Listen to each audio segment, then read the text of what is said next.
Hey guys, आज हम फिर वापस आ गए हैं अपनी एक नई वीडियो के साथ। आज हम द नेशनल एजुकेशन पॉलिसी 2020 के बारे में बात करेंगे। सो चलिए शुरू करते हैं। पूरे एकेडमिक स्ट्रक्चर को अभी 4 हिस्सों में डिवाइड किया गया है, दैट इज़ 5+3+3+4, जिसमें से बच्चे 3 साल तक आंगनवाड़ी या प्री स्कूल में बिताएंगे और 12 साल तक स्कूल में। जिसमें फर्स्ट आता है फाउंडेशनल स्टेज। 3 साल से 6 साल के बच्चे आते हैं इसमें। यहाँ बच्चों को खेल कूद या एक्टिविटी के माध्यम से सिखाया जाता है। फिर आते हैं 6 साल से 8 साल के बच्चे जो क्लासेस 1 और 2 में पढ़ते हैं, यानी 3 से 8 साल तक के बच्चे को फाउंडेशनल स्टेज में कैटेगराइज किया गया है, क्योंकि बच्चे इसमें बहुत छोटे होते हैं और खेलकूद के माध्यम से ही ज़्यादा से ज़्यादा सीखते हैं। दूसरा आता है प्रिपेरेटरी स्टेज। इसमें 8 साल से 11 साल तक के बच्चे को कैटेगराइज किया गया है, जो कि क्लास 3 से क्लास 5 में पढ़ते हैं। इस स्टेज में बच्चे खेलकूद या एक्टिविटी या कभी कभी खुद चीज़ों को डिस्कवर करके भी सीखते हैं। इस स्टेज में बच्चे ज़्यादा से ज़्यादा इंटरैक्टिव क्लासरूम लर्निंग के माध्यम से ही सीखते हैं। तीसरा आता है मिडिल स्टेज, जहाँ बच्चे science, mathematics, arts, social sciences और ह्यूमैनिटीज़ जैसे कई सब्जेक्ट्स पढ़ते हैं। इस स्टेज के बच्चे सेकेंडरी क्लासेस यानी क्लास 6 to 8 में पढ़ते हैं और बेसिकली इनका एज 11 to 14 ईयर्स होता है। आखिर में आता है सेकेंडरी स्टेज।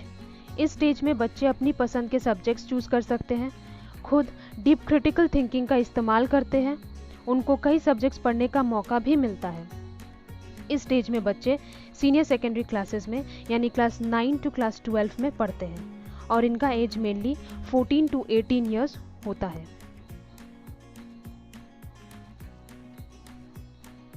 अब की बार ये ऑप्शन बच्चों को दिया गया है कि अगर बच्चे चाहे तो क्लास 10 के बाद रेगुलर पढ़ाई से एग्जिट लेके वो लोग वोकेशनल और अदर कोर्सेज जो अवेलेबल होंगी क्लास 11-12 में वो अवेल कर सकते हैं।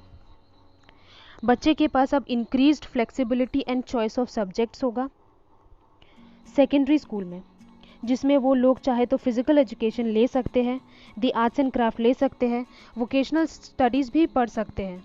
ये सिर्फ उनका चॉइस होगा कि वो कौन सा सब्जेक्ट लेना चाहेंगे। अब कोई हार्ड सेपरेशन नहीं किया जाएगा करिकुलर, एक्स्ट्रा करिकुलर और को करिकुलर या आर्ट्स, ह्यूमैनिटीज़ एंड साइंसेज या वोकेशनल स्टडीज़ और एकेडमिक स्ट्रीम्स के बीच में। अब बच्चों को जब बहुत फ्लेक्सिबिलिटी दी गई है सब्जेक्ट्स चूज़ करने में, तो उन्हें कुछ सब्जेक्ट्स, स्किल्स एंड कैपेसिटीज़ भी पढ़ना होगा to become good, successful, innovative, adaptable and productive human being. इनमें से कुछ स्किल्स है scientific temper and evidence based thinking, creativity and innovativeness, sense of aesthetics and art, oral and written communication, health and nutrition, physical education, fitness, wellness and sports, collaboration and teamwork, problem solving and logical reasoning, vocational exposure and skills, digital literacy, coding and computational thinking, ethical and moral reasoning, knowledge and practice of human and constitutional values, gender sensitivity, fundamental duties, citizenship skills and values, knowledge of India, environmental awareness including water and resource conservation, sanitation and hygiene, and current affairs and knowledge of critical issues facing local communities, states, the country and the world. Concerted circular and pedagogical initiatives including the introduction of contemporary subjects such as artificial intelligence, design thinking, holistic health, organic living, environmental education, global citizenship education, GCED, etc. at relevant stages will be undertaken to develop these various important skills in students at all levels. Board exams अभी और भी easy कर दिया जाएगा। अभी 2 हिस्सों में exams लिए जाएंगे, पहला ऑब्जेक्टिव टाइप, दूसरा डिस्क्रिप्टिव टाइप्स। ये सिस्टम 2022 से 2023 एकेडमिक सेशन से लागू किया जाएगा। डिटेल्ड गाइडलाइंस NCERT बनाएगी in consultation with SCERTs, board of assessments BOAs and Parakh PARAKH। Class 1 to 8 में सेंसस असेसमेंट्स होंगे in classes 3, 5 and 8 to track achievement. ये भी इंश्योर किया जाएगा कि बच्चे सिर्फ रोट लर्निंग ना करें बट उनके कोर कॉन्सेप्ट्स भी क्लियर हो। एंड वो जो पढ़ रहे हैं उन्हें वो रियल लाइफ में भी अप्लाई कर सके, और स्कूल्स कंटिन्यू मॉनिटर करती रहेंगी for the improvement of the children. अब बात आती है रिजल्ट्स की। तो स्कूल अभी 360 degree multi dimensional holistic progress card बनाएगी, जिसमें self assessment, peer assessment with teacher assessment तीनों चीज़ें मेंशन्ड होंगी। इस प्रोग्रेस कार्ड में cognitive, affective, socio emotional and psychomotor domains भी इंक्लूड किया जाएगा। इसमें पेरेंट्स का भी एक्टिव पार्टिसिपेशन होगा। एक बच्चे के डेवलपमेंट में on project based quizzes, role plays, group work, portfolios etcetera, inquiry based learning, ये सारी चीज़ें भी इंक्लूड की जाएंगी। ऑल इन ऑल ये एक ऐसा रिपोर्ट कार्ड होगा जो एक बच्चे का हर डोमेन रिफ्लेक्ट करेगा। इस पॉलिसी में वोकेशनल एजुकेशन पे भी फोकस किया गया है। इसके अंदर क्लास 6 टू क्लास 8 के बच्चों को इंटर्नशिप करनी होगी with local vocational experts such as carpenters, gardeners, potters, artists etcetera. Multilingualism, which means students will now be exposed to a number of languages. ये माना गया है कि बच्चे कोई भी सब्जेक्ट अपने होम या लोकल लैंग्वेज में ज़्यादा जल्दी सीखते हैं।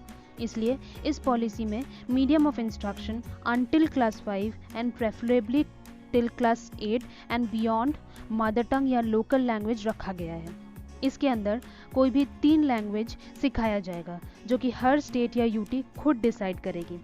इसके अंदर हर एक बच्चे का एक फन प्रोजेक्ट या एक्टिविटी में भाग लेना होगा क्लास 6 टू क्लास 8 के बीच में अंडर द एक भारत श्रेष्ठ भारत इनिशिएटिव। इस प्रोजेक्ट के माध्यम से बच्चों को भारत के विभिन्न भाषाओं के भीतर एकता का एहसास कराया जाएगा। संस्कृत जो हमारे भारत का एक क्लासिकल लैंग्वेज है वो भी बच्चों को पढ़ाया जाएगा, और as one of the language of the 3 languages formula भी रहेगा। इंडियन लैंग्वेजेस के अलावा फॉरेन लैंग्वेजेस भी बच्चों को एज एन ऑप्शन ऑफर किया जाएगा सेकेंडरी लेवल में, जैसे Korean, Japanese, Thai, French, German, Spanish, Portuguese and Russian.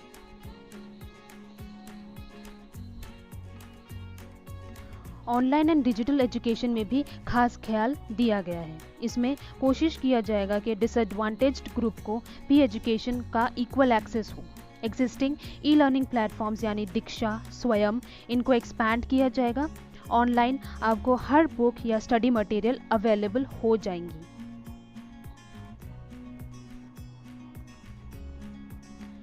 काफ़ी बार ये होता है कि कुछ बच्चे इकोनॉमिक बैकग्राउंड स्ट्रॉन्ग ना होने के कारण पढ़ाई नहीं कर पाते हैं। इनको इस पॉलिसी के अंदर सोशियो इकोनॉमिकली डिसएडवांटेज ग्रुप्स यानी SEDGS कहा गया है। इस पॉलिसी में कैटेगरी वाइज गैप्स भी रिड्यूस करने की कोशिश की गई है बेस्ड ऑन जेंडर, जैसे female and transgenders, socio cultural identities जैसे SCs, OBCs, STs, geographical identities जैसे students from villages, small towns, disabilities, socio economic conditions जैसे low income households, victims of trafficking, orphans. ऐसे बच्चों को बाकी बच्चों के साथ कंधों से कंधा मिला के चल पाने के लिए इक्वल अपॉर्चुनिटीज़ नहीं, इक्विटी इन एजुकेशन दिया जाएगा।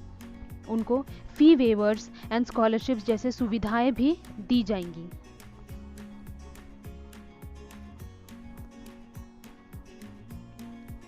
Lastly, implementation.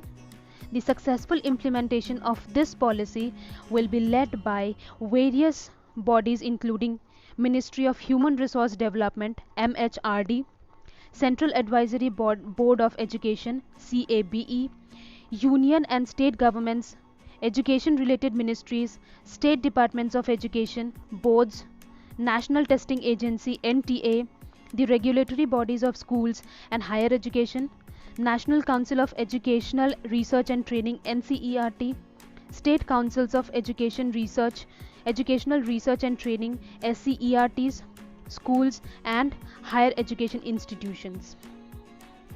लास्ट में मैं ये कहना चाहूँगी कि एजुकेशन पॉलिसी लगभग 34 इयर्स के बाद आया है। इसमें हर वो चेंजेस इंक्लूड किया गया है जो कि एक बच्चे के डेवलपमेंट में ज़रूरी है। इसमें डरने या घबराने जैसा कोई बात नहीं है। ये बहुत अच्छा स्टेप है towards India being developing, so enjoy it guys. Lastly, if you have liked the video, please like, share and subscribe, and don't forget to click the bell icon so that you don't miss any update from us. Till then, this is Rinki Biswas signing off. Take care. Thank you guys.